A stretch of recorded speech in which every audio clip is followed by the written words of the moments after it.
እነ ሽመልስ አራርሶ እነ ጅጋዮሽ ባባው ጂጂ እነ ግርማ ገመቹ እሺ ተመችኛለሽ በነገራችን ላይ ግርማ ገመቹ በሞትና በህይወት መካከል ላይ ነው የሚገኘው ጌሪ አረባከ አዎ እንግዲህ ካልተሳሳትኩኝ ሐሙስ ዕለት ነው አርብ ዕለት ነው የተደወለልኝ ከግሪክ በነገራችን ላይ ግርማ የቅርብ ወዳጄ ነው በጣም እንደምትወደው ተነግረኝ ነበር እሺ የቅርብ ወዳጄ ነው እንግዲህ ከግሪክ ተደውሎ እሱ ስልክ ማውራት አይችልም እና ወንድሞቹ ናቸው ያወሩኝ ግርማ በጣም አስኪ ሁኔታ ላይ ደርሷል ኪንጎ የተቻለውን ነገር አድርጉለት ባካችሁ የሚል ነገር መጥቷል ለማንኛውም ፕሮግራሙን ያዘጋጀነው ነው ስለ ግርማ ገመቹ በዚህ ሳምንት እንግዲህ የምንነግራቸው ነው የሚሆነው ለአድማጮቻችን ማሳዘን እሺ በነገራችን ላይ ሚያዚያ 24 ነው የምንገኘው ዛሬ ሚያዚያ 24 ነው እሺ ስለ ሚያዚያ የተከናወኑ ታሪካዊ ክስተቶችን ታውቃችኋለህ ሚያዚያ ውስጥ አዋላውን በ27 ምናከብረው አላ እንዴ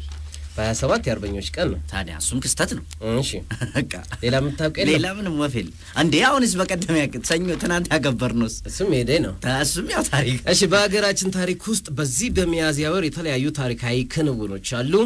ያለነው በሚያዚያ ወር ስለሆነ የተወሰኑትን ለማንሳት እንሞክር ራስታ በደስታ ነው እስቲ ንገር ሚያዚያ 1 ቀን 1889 ዓመተ ምህረት ስቴፋኒ የተባለ አንድ የፊልም ባለሙያ ሀገራችን ውስጥ ያስገባውን ፊልም ለማሳየት አጼ ምኒልክ መኳንንቶቻቸው ጋር ሆነው በእልፍኝ ይታደማሉ ፊልሙም ሃይማኖታዊ ዘውግ ያለው ስለነበረ ድንገት ክርስቶስ በባህር ላይ እየተራመደ ሲያዩ መኳንንቱ ሁሉ ብድግ ብለው እጅ ነስተው ነበርም ይባላል ለዛ ለፊልም ሰሪ አይደለም በክ እየሰማኝ አይደለም እንዴ እየሰማሁ ነው አይመስልኝም እየሰማሁክ ነው እሺ አልመሰለኝም ድገምልኝ ለማንኛውም ፊልሙ የሃይማኖታዊ ዘውግ ያለው ፊልም ነው እሺ እና ክርስቶስ በባህር ላይ ሲሄድ ያሳያል ፊልሙ ላይ ማለት ነው የዛኔ በጠቅላላ መኳንንቶቹ ብድግ ይሉና እጅ ነሱታል ማለት ነው ፊልሙ ኦኬ እጅ ነስተውት ነበር ይባላል ይሄ የሆነው ደግሞ ሚያዚያ 1 ቀን 1889 ስቴፋኒ የተባለ አንድ የፊልም ባለሙያ ሀገራችን ውስጥ ያስገባውን ፊልም ያሳየበትና ሁሉም መኳንንቶች እንግዲህ እጅ የነሱበት ጊዜ ነው ሚያዚያ 2 ቀን 1860 በመቅደላ አምባ የአጼ ቴዎድሮስ ሰራዊት በእንግሊዝ ወታደሮች ላይ ጦርነት የከፈቱበት ቀን ነው ሚያዚያ 2 ሚያዚያ 4 የኔ ልደት ሚያዚያ 4 የኔ ልደት ነው አከበርክ ለካስ ሚያዚያ 4 ቀን 1969 ደግሞ ኢትዮጵያ ከውስጥና ከውጭ የተከፈተባትን ጦርነት ለመመከት እንድትችል የእናት ሀገር ጥሪ ይፋ የተደረገበት እንዲሁም በተመሳሳይ ቀን 1943 የኢትዮጵያ ወታደሮች ወደ ኮሪያ የዘመቱበት ቀን ነው በጣም ታሪካዊ ቀን ነው ሚያዚያ 4 ሚያዚያ 5 ቀን 505 ዓመተ ምህረት እሺ 505 ዓመተ ምህረት ሚያዚያ 5 ቀን ደግሞ የኢትዮጵያ የዜማ ሊቅ የሆነው የግዕዝ እዝልና አራራ የዜማ ፈጣሪ ቅዱስ ያሬድና በ1853 በተመሳሳይ ቀን የአጼ ቴዎድሮስ ብቸኛ ህጋዊ ልጃቸው አለማየሁ ቴዎድሮስ የተወለዱበት ቀን ነው በጣም አሪፍ ናት እሺ ሚያዚያ 6 1946 ደግሞ ሚያዚያ 6 1946 በፋሺስት ኢጣሊያ የወረራ ዘመን ከጀግኖች ወገኖቻችን ጋር በአርበኝነት ሲዋጉ የነበሩት ጀግናው አርበኛ ደጃዝማች በቀለ ወያ በደረሰባቸው የጤና እክል ምክንያት ለበለጠ ወይም ለተሻለ ህክምና ወደ ስዊዘርላንድ ሲያቀኑ ህይወታቸው ያለፈበት ቀን ነው ኦኬ ማለትም ሚያዚያ 6 1946 ዓመተ ምህረት በተወለዱ በ44 ዓመታቸው ነው ከዚህ ዓለም በሞት የተለዩት ትንሽ ነበሩ በልጅነታቸው ነው ሚያዚያ 8 1988 ዓመተ ምህረት ደግሞ የአድዋ ጦርነት በድል ያጠናቀቁት አጼ ምኒልክ ሚያዚያ 8 1888 ሰራዊታቸውን አስከትለው አዲስ አበባ ሲገቡ ህዝቡ በየጎዳናው ወጥቶ በሆታና በእልልታ የተቀበላቸው ቀን ነው አይ ሚያዚያ ከባድ ነው ሚያዚያ እንዳለ ሚያዚያ እንዴ ታዲያ ሚያዚያ 9 ቀን 1903 ዓመተ ምህረት ደግሞ አጼ ምኒልክ ልጅ ኢያሱን አልጋ ወራሽ ሲያደርጉ ለልጅ ኢያሱ እንደራሴ ሆነው የተሾሙት ራስ ቢተወደድ ተሰማናደው ከዚህ ዓለም በሞት የተለዩበት ቀን ነው ሚያዚያ 9 ሚያዚያ 10 ቀን 1966 ዓመተ ምህረት ደግሞ ጀግናው አትሌት ሻለቃ ኃይሌ ገብረስላሴ የተወለደበት ቀን ነው መች ሚያዚያ 10 1966 ዓመተ ምህረት 66 እሺ ያንግ ነው ኃይሌ ያንግ ነው እንዴ 66 ማለት እኮ አባዞት ሚያዝያ 11 ቀን 1973 ዓመተ ምህረት ደግሞ ማለትም ህዳር 11 1973 በ37 በቀድሞ የኢሃፓ አባላት የተመሰረተው ኢሃዴግ የኢትዮጵያ ህዝቦች አብዮታዊ ዲሞክራሲያዊ ንቅናቄ በቀድሞ ወሎ ክፍለ ሀገር ዋግ ውስጥ ሚሲንግ ሚካኤል ላይ የትጥቅ ትግሉን መጀመሪያ ወጀበት ቀን ነው አሪፍና ሚያዝያ 11 1973 ዓመተ ምህረት የኢትዮጵያ ህዝቦች አብዮታዊ ዲሞክራሲያዊ ንቅናቄ ነው የሚባለው ኢሃዴግ እንግዲህ የትጥቅ ትግሉን የጀመረበት ቀን ነው ሚያዝያ 11 1973 ዓመተ ምህረት በጣም አሪፍ እሺ ታጠቅ ሰላም ነሽ ሚያዝያ 12 ቀን 1970 ደግሞ እንመለስ እሺ የደርግ ሊቀመንበር የነበሩት ፕሬዝዳንት መንግስቱ ኃይለ ማርያም ወደ ኩባ ለጉብኝት ያቀኑበት ቀን ነው በጣም አሪፍ በሆታ ነው የተሸኙት እንዴት አይሸኙ እሺ ሚያዝያ 14 ቀን 1884 ዓመተ ምህረት ደግሞ ፓትርያርክ ብፁዕ ወቅዱስ አቡነ ባሳሊዮስ ርዕሳነ ሊቃናት ጳጳሳት ዘኢትዮጵያ በሰሜን ሸዋ መራቤት ያብራጃ ሚዳ ሚካኤል የተወለዱበት ቀን ነው ሚያዝያ 14 ዋው ሚያዝያ 15 ቀን 1969 ዓመተ ምህረት ደግሞ ወደ ኮሪያ ዘምቶ የነበረው የቃኘው ሻለቃን ያሰለጠነውና አስመራ የሚገኘው የቃኘው ጣቢያን ጨምሮ ዋግ ሩዋንዳና የዩኤስአይኤስ የተባለው የአሜሪካ ድርጅት በደርግ ትዕዛዝ እንዲዘጉ የተደረገበት ታሪካዊ ቀን ነው ይላል መጽሐፉ ሚያዝያ 15 ቀን 1969 ዓመተ ምህረት እሺ እንዲሁም ሚያዝያ 16 ቀን 1935 ደግሞ በንጉሱ ወታደሮችና በደጃዝማች በላይ ዘለቀ ተከታዮች መካከል ሰሚ ኮረብታ ላይ በተደረገ ውጊያ 38 ሰዎች ሲሞቱ 92ቱ ቆስለዋል ደጃች በላይ ዘለቀና ፊት አውራሪ እጅጉ ዘለቀ ወንድሙ ማለት ነው እንዲሁም 19 ሰዎች ተማርከው ወደ አዲስ አበባ የተወሰዱበት ቀን ነው ሚያዝያ 16 ነው ሲሄደም ሚያዝያ 16 ነው ደርሰናል አይዘለም 24 ነው የምንኖረው ደርሰናል ታዲያ ወይ ሙዚቃ እንስማ እሺ 24 ነው ይቀሩ ጨርሰን ይሻላል ቢን እሺ ሚያዝያ 17 ቀን 1917 ዓመተ ምህረት አልጋ ወራሽ ተፈሪ መኮንን በግል ገንዘባቸው አሁን እንጦጦ ቴክኒክና ሙያ ኮሌጅ ተብሎ የሚጠራውን የተፈሪ መኮንን ትምህርት ቤት አስገንብተው ያስመረቁበት ቀን ነው በራሳቸው ገንዘብ ሚያዝያ 20 ቀን 1944 ደግሞ በኮሪያ ጦርነት ተሳትፈው አኩሪ ጀግንነት ፈጽመው የተመለሱ ወታደሮች የማዕረግ ኒሻን የተሸለሙበት ቀን ነው ኦኬ ሚያዝያ 21 ቀን 1938 ደግሞ የጀነራል ዊንጌት ትምህርት ቤት የተከፈተበት ታሪካዊ ቀን ነው እሺ ሚያዝያ 22 ቀን 1868 ንግስት ዘውዲቱ ከአባታቸው ዳግማዊ ምኒልክና ከወረኢሉ ባላባት ልጅ ከወይዘሮ አብቹ እነዋሪ ከተማ ላይ የተወለዱበት ቀን ነው በጣም አሪፍ ስለዚህ በዛኑስ ቀን ደግሞ በዛም ቀን ማለትም ሚያዝያ 21 ግን 1928 አጼ ኃይለ ሥላሴ ከማይጮ ጦርነት ተመልሰው አዲስ አበባ የገቡበትና እንዲሁም 1942 የአባይ ድልድይ በ2 ሚሊዮን 800 ሺህ ብር ተገንብቶ የተመረቀበት ቀን ነው ሚያዝያ 22 ማለት ነው ታሪካዊ ቀን ነው የመጨረሻው ዛሬ ወይም ሚያዝያ 24 ቀን 1890 ደግሞ የፈንጣጣ በሽታ በተመለከተ አዋጅ ወጣበት ቀን ነው ዛሬ ሻንጣጣ የፈንጣጣ በሽታ እሺ በተመለከተ አዋጅ ወጣበት ቀን አዋጅ ምን እንደሚል ታውቃለህ እስቲ ንገረኝ አዲስ አበባ ከተማ የፈንጣጣ በሽታን የሚያጠፋ መድኃኒት ስለተገኘ ማንኛውም ሰው በጊዮርጊስ ማግስት ዶክተር ውርዝ ቤት እየሄደ እንዲታከም የሚል ነበር ለማንኛውም ከጳውሎስ ኞኞ መጽሐፍ ላይ አጤ ሚኒሊክ ብሎ ከጻፈው ላይ ከተክለ ጻዲቅ መኩሪያ ከአጼ ቴዎድሮስ ኢትዮጵያ መጽሐፍ ከዘነበ ፈለቀ ገስ ተጫኒ ነበር ከሚል መጽሐፍ እንዲሁም ከበሪሁን ከበደ የአጼ ኃይለ ሥላሴ ታሪክ ከጳውሎስ ኞኞ አጤ ቴዎድሮስ ከሽፈራ መንገሻ የሻለቃ በቀለ ወያ ታሪክ እንዲሁም ከ20ኛው ክፍለ ዘመን መባቻ የዘመን ታሪክ ትዝታይና ካሰሙት ካነበብኩት ብለው ካሳተሙት ከጋሽ መርስኤ ተገኘ እንዲሁም ተራሮችን ካንቀጠቀጠው ትውልድ ከየካቲት መጽሐፍ ከዘመንና ጥበብ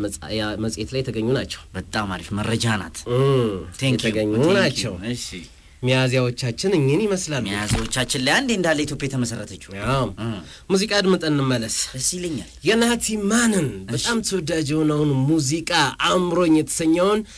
ለናንተ ሙዚቃ ላማራችሁ ወዝወዝ ላማራችሁ ለአራዳ ልጆች ለሙዳባቶች በአጠቃላይ ጋብዣችሁ አድምጠን ወዝወዝ ብለን እንመለሳለን የትም እንዳትሄዱ ምን ማድረግ ይቻላል ምንም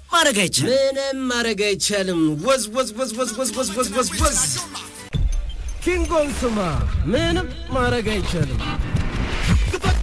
ተነሳ ያንን አንበሳ ክፈት በለው ተነሳ ያንን አንበሳ ክፈት በለው እስሬን በቶ አንድን ክፈት በለው እስሬን በቶ አንድን ሆያ ሆዬ ሆዬ ጌታ ጌታ ለጌታ ጌታ ደንበለል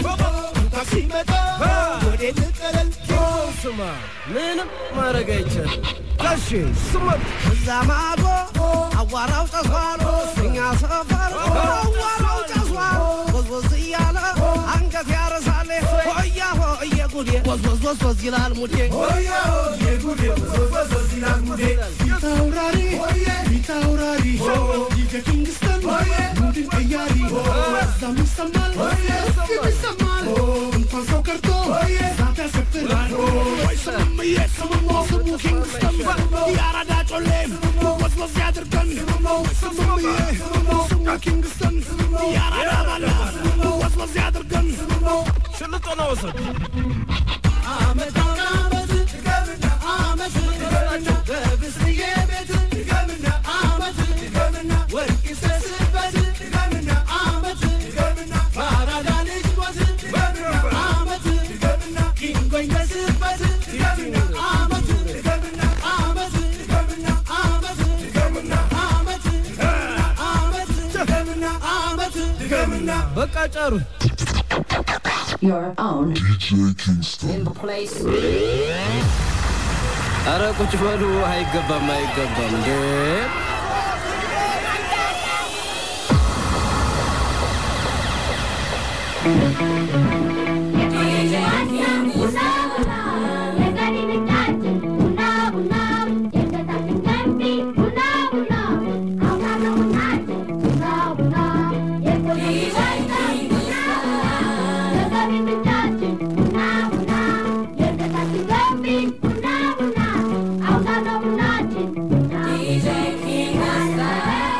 ሙዚቃዎችን በተከታታይ አድምጠን ወዝወዝ ብለን ተመልሰናል። በጣም በርካታ አድማጮቻችን የዲጄ ኪንግስተን ሰዎች እየደወላችሁ ባከባዱ ቦፍራሙ ወዝወዝ ያለን ሞቅ ደመቅ ሸብረቅረቅ ያለ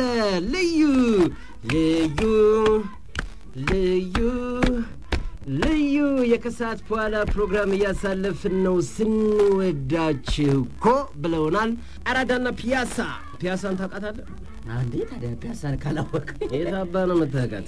እሷ አታውቅም። ሰማ ታውቂኝ? የአራዳና የፒያሳን ዝምድና ታውቃለህ? ያው አላውቅም በፍጹም። አራዳ ከአዲስ አበባ ምስረታ ጀምሮ እስከ ጣሊያን ወረራ ድረስ 1879 እስከ 1928 ዓመተ ምህረት የመዲናችን ዋነኛ የንግድ ማዕከል ነበረች። ከጊዮርጊስ ፊት ለፊት ያለው የሜዳ ገበያና በዙሪያዋ የተገነቡ ሱቆች በእነዚህ 50 ዓመታት ውስጥ የአራዳን ገበያ አጠናክረውት እንደነበረም አንዳንድ ታሪኮች ያወሳሉ። አራዳ ሲመጣ ምን ይላል ነጋዴው ልቃቂት ካሞሌ የሚደረድረው? እስቲ ተነስቼ እግሬን ላንቀሳቅሰው ይምጣ የአራዳ ልጅ እንደ መልካም እናት ጎን የሚዳብሰው ይባል ነበር። ዋው እስቲ ተነስቼ እግሬን ላንቀሳቅሰው ይምጣ የአራዳ ልጅ እንደ መልካም እናት ጎን የሚዳብሰው። አሁን ኪስ የሚዳብስ ነው ያለው አይደል? አብዛኛው እንደዛ ነው። እሺ ለማንኛውም በጣሊያን ጊዜ 1928 እስከ 1933 ዓመተ ምህረት ድረስ የጥቁርና የነጭ መኖሪያ እንዲለይ ሲደረግ አራዳ የአውሮፓውያኖችን ክልል ተቀላቅላ የሀገሬው መገበያያ አሁን ወደ መርካቶ ሊዘዋወር ይችላል። ወደ አሁኑ መርካቶ ኦኬ። የዛን ጊዜ ነው እንግዲህ የተቀየረው ወደ መርካቶ እንጂ መጀመሪያ ፒያዛ ነበረ። እሺ አጠቃላይ የንግድ ቦታዎች የሱቅ ቦታዎች እንግዲህ ፒያዛ ነበሩ አራዳ ላይ ማለት ነው። ከዛ ወደ መርካቶ ተዘዋወረ ማለት ነው። ብዙም ሳይቆይ በአራዳ ፈንታ መርካቶ የመዲናችን ዋነኛ የከተማ ማዕከል የገበያ ማዕከል ለመሆን በቃች ማለት ነው። በእነዚህ ዓመታት ጣሊያን ክፍት ቦታዎችን አስታኮ አደባባዮችን ፒያዛ ሮማ፣ ፒያዛ ማጊዮ፣ ፒያዛ ኢምፔሪዮ፣ ፒያዛ ሊቴሪዮ እያለ ስም አውጥቶላቸው ነበር። ግን ነጻነታችን ዳግም ሲመለስ ብዙዎቹ አደባባይ ስማቸውን አስመልሰዋል። ሚኒሊክ አደባባይ፣ 4 ኪሎ፣ 6 ኪሎ ብለው እንግዲህ በድጋሚ ሊቀይሩት ችለዋል። እሺ መጀመሪያ ግን እነ ፒያዛ ሮማ፣ ፒያዛ ማጊዮ፣ ፒያዛ ኢምፔሪዮ፣ ፒያዛ ሊቴሪዮ ነበር የሚባሉት። ሪዮ ዲጂኔሮ ተላል እነ ሚኒሊክ አደባባይ እና 4 ኪሎ እና 6 ኪሎ ተበልተው ነበር። በጣም ተበልተን ነበር። ከነዚህ ውስጥ እንግዲህ ለዛሬ ፒያዛ ሉተሪዮ እየተባለ የሚጠራውን ስፍራ ዝም ብለን እናንሳ ከመሬት ተነሳ ደስ ይለኛል ፒያዛ ሉተሪዮ በመባል የሚታወቀው የጣሊያን አደባባይ የጥንቷ አራዳ ሰፈር የድሮ ዘመን ስሟን ቀይሮ ፒያሳ ከማስባሉን በሻገር ከጣሊያን በፊት የስላሴ አደባባይ ወይም አሁን በቼንትሮ ካፌ አናት ላይ የሚገኘውን የመነጽር ተራ የሆነውን አካባቢ ይዛል እሺ እዛ ላይ እንግዲህ ፒያሳ ሉተሪዮ የህዝብ አደባባይ የተሰኘ የድንጋይ ህንጻ አለ ትልቅ የድንጋይ ህንጻ ኦኬ የድንጋይ ህንጻ ታውቃለህ አይደል ቦታው የት አካባቢ ነው እዛው ፒያዛ እዛው ስለ ፒያዛ ነው የምናወራው ራስታ የኔ ጌታ አውቀዋለሁ ሳር ቤት ገባ አይደለም እዚሁ ብስራተ ገብርኤል አካባቢ ምናምን እኔ የምልህ እኮ ቦታው ትክክለኛ ኤግዛክትሊ ንገረኝ ነው ያልኩት የቀድሞ ፒያሳ ከማስባላቸው ባሻገር ይሄ አደባባዩ ፍላሴ ይሄ ስላሴ አደባባይ የሚባለው አለ አይደል ወይም ደግሞ የቼንትሮ ካፌ አናት ላይ ያለበት ማለት ነው ቼንትሮ ካፌ ያለበት ማለት ነው አሰሞክ ማለት ነው እሺ የታሪከኛ ህንጻ 1900ዎቹ መጨረሻ ላይ በአርመናዊ ነጋዴዎች በማቲክ ኤቮሮኮቭ እንደተገነባ ይነገራል ህንጻው ተሰርቶ እንዳለቀም የኪዮኮቭ ሱቅ በነገራችን ላይ ይሄ የአገሬው አጠራር ነው ትክክለኛው ኬቮርኮቭ ነው የአገሬው አጠራር ደግሞ ኪዮኮቭ ነው የሚባለው ካፍሺ ኪዮኮቭ እስቲ በል ኪዮኮቭ ሱቅና ግምጃ ቤት ሆኖ እስከ ጣሊያን ወረራ ድረስ አገልግሏል ጣሊያን እንግዲህ በገባበትና ጃንሆይ እንግዲህ ከሀገር በወጡበት መካከል ይሄ እንትኑ ማለት ነው ይሄ ምንድነው የሚባለው የተገነባው ሚያዝያ 1928 አራዳ በሌቦች ተዘርፎ ተቃጥሎ ነበር እዛ አካባቢው ላይ ማለት ነው ያ ህንጻውን ጨምሮ ማለት ነው እና 1933 ዓመተ ምህረት ጣሊያኖች በገቡበት ሰዓትና ጃንሆይ በወጡበት መካከል ላይ ማለት ነው በሌቦች እንግዲህ የመቃጠልና የመዘረፍ አደጋ ደርሶበት ነበር ሚያዝያ 1928 ዓመተ ምህረት ማለት ነው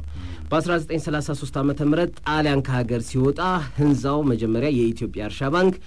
እና የንግድ ምክር ቤት ሆኗል በመቀጠልም ኤሊያስ ሆቴል ተሰኝቶ ለበርካታ አመታት ቆይቷል አሁን ደግሞ አቢሲኒያ ባንክ ሮያል ኮሌጅ እንዲሁም ካስቶሊ ሬስቶራንትና ሁለት ቡቲኮችን በመያዝ ያገለገለ ነው የሚገኘው በአሁኑ ሰዓት የሚገርም ነው ቦታው ማለት ነው እንጂ የመቃጠል አደጋ ደርሶበት ነበር ታሪካዊ ህንጻ ነው በነገራችን ላይ በጣም አሪፍ በ1900 ዓመተ ምህረት ነው ተገነባ የሚባለው በአርመኒዎች ይሄ ፒያዛ ነው የሚገኘው አራዳ ሁሌ ሲነሳ አረ ፒያሳ በመርካቶ ጠቅላይ ቢሮ አውቶቡስ ተራ ሶማሌ ተራ ቦምብ ተራ በርበሬ ተራ ምናለች ተራ ዱባይ ተራ ኮርቻ ክም ተራ ላይ ጆንያ ተራ አጣና ተራ ግንድ ልምጭ አርጩሜ ልንለው እንችላለን አጣና ተራን ጭር ተራ ወረባ ተራ ጣሳ ተራ ሸማ ተራ በአጠቃላይ ተራ ላይ ህል በረንዳ ጎጃም በረንዳ ኩባ በረንዳ ጨው በረንዳ ጎንደር በረንዳ እናንተ ብረት በር ግቢ በረንዳ ላይም እየተደመጠን ነው ቡና እየተፈላ ያውም የለም መሳለሚያ ሞቢል ዙሪያ አዲስ ከተማ ዙሪያ አሜሪካን ግቢ ዙሪያ አንዋር መስጊድ ዙሪያ ራጉኤል ዙሪያ ሰበንኛ ላይ ሰባተኛ ከረዩ ላይ በኪሎ በ4 በ5 በ6 በ7 አረ በ7 ስላሴ ነው 7 ኪሎ ብሎ የለም ብቻ ኪሎ ላይ የሰውነት ኪሎ ለመቀነስ ወዝ አዲስ ምክንያት ሆኗል እየተባለ ነው እሺ ልደትዬ ተክልዬ ጦርዬ እማማ ጦርዬ ደህና ናቸው እማማ ጦርዬ ደህና ናቸው ሸጎሌ ጉለሌ ቦሌ ቡልቡላ ትወዳለህ እንዴ ተገኝቶ ነው ተው ታዲያ ቦሌ ቡልቡላ ላይ ገዳም ሰፈር ጌጃ ሰፈር ጣሊያን ሰፈር ጃን ሜዳ አሽዋ ሜዳ ሽሮ ሜዳ ማነቂያ ቄራ ካራ ሰንጋተራ ለገሃር ካምቦሎጆ የቀድሞ አራዳ ውቤ በረሃ ራስ መኮንን ድልድይ ሀብተ ጊዮርጊስ ድልድይ አድዋ ድልድይ አየር ጤና ዓለም ገና ቀበና ላይ በድንጋይ ሳሙና ያልታጠበ አንድም ያራዳ ልጅ አይገኝም እሺ ቀበና እስኮ ሜክሲኮ ሩዋንዳ ሚኒሊክ ቤላ በነገራችን ላይ ሚኒሊክ ሆስፒታል አካባቢ የነ ልጅ ሚካኤል ሰፈር ነው የነፋፍ ነው እሺ እዛ አካባቢ በጣም በርካታ አድማጮች ያሉና ቤላ ላይ ፍራንስ የትኛው ፍራንስ ለጋሲዮን በለኛ ፍራንስ ቃሊቲ ቀጨኔ ላይ ቀጭን ነው ቀጨኔ ነው ያለው ቀጨኔ ላይ ቀጭኔ ነው ወይስ ቀጭን ነው ያለው ቀጭንም ቀጭን ሂዊ የምታውቂው ነገር አለ ሂዊኮ ቀጭኖች ይበዛሉ ቀጭን ይበዛል ይመስለኛል ቀጨኔ ላይ ለማንኛውም ቀጨኔ አቧሬ ላይ አቧራው ጭሷል ካዛብላንካ አብነት ኤቢ ኮካ የት ነው ኤቢ ኮካማ አብነት ነው ሾላ ጉርዱ ሾላ ሙሉ ሾላ ላይ መገናኛ ሀያት ሰሚት ሲኤምሲ ደብል 2 አያውለታችን ወለቴ ኬንቴሪ ላይ አዲሱ ገበያ ገርጂ ለሙድ እንጂ ለጸባይ መቺ አንቺ በእናትሽ ወዝ በእንጂ የተባለላት ገርጂዬ ላይ የተደመጥን ነው ጀሞ 1 2 3 ጎፋ መብራት ሳይል